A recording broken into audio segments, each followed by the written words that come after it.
What are some tips and some things that people can do today, Adam, to really begin to train doing this, to move fear to the background instead of it just staring them in the face all the time?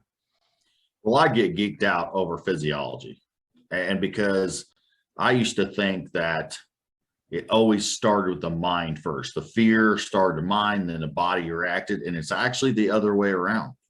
All the new studies say physiology starts the fear. So, like, how can you apply this? Well, for example, I was noticing my shoulders were rising, right? So Dallas talked about earlier where, talked about there was like, fear of an animal eating you or whatever. Well, saber-tooth tigers and all that, like our shoulders are raising because we are protecting all these vital organs, right? And so that's our body's way of protecting itself. And as Dallas talked about, this is not something that's going to kill you, but yet our physiology is still reacting that way. So if we can control our physiology, this will change everything for you. And how do you do that? Well, there's just a few ways. You can get some KT tape, go out and buy KT tape, put that in a cross section across your back. And so like when you start not being in position, you start raising your shoulders, all these things are the physiology is reacting to fear, then you're going to notice it. When you start shutting the physiology down and the reaction there, then the mind is going to go, oh, things are okay. The opposite happens when you get fearful, because it's like, oh, crap, I should be fearful. I got to be fearful for my life.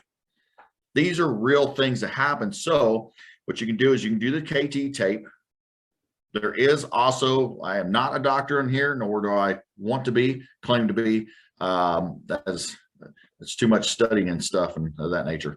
I don't think I could pass those tests. But listen, go to your doctor possibly, and there is medications that will help with your physiology, to then, in turn, you can start training that physiology and your mind to not react in a fearful way. This is going to help. You can also do, a lot of people think this is foo-foo, but do meditation. Have time with yourself. Start controlling your mind, right? Start controlling your thoughts. Start controlling your emotions. Start thinking of a generalized positive outcome. So when you're even going to prepare for a speech and you only have 5 or 10 minutes left, like instead of preparing, like, what am I going to say? Prepare for a generalized positive outcome. That's much more beneficial than just going over your notes. You need to prepare, but having this generalized positive outcome is what you need to be telling yourself. This is going to go well. I prepared for this. So this is something that is going to take time. We understand Dallas and I are not delusional going, oh my gosh, if you get some KT tape, if you do one meditation, you have a generalized positive outcome and you try to control your physiology, you're going to go up there and it's going to be like, oh, I'm going to have no fear. But we can start lowering it now.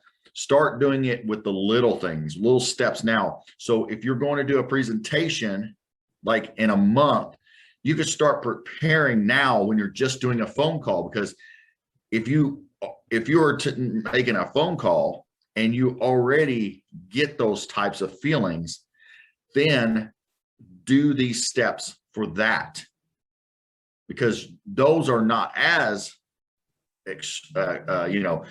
extreme as maybe going on stage for you. However, if you can start taking these incremental little steps on the things that are causing a little bit of fear, then when the big fear comes, then that rate of perceived exertion is going to go way down. So start practicing these steps on the little micro steps now.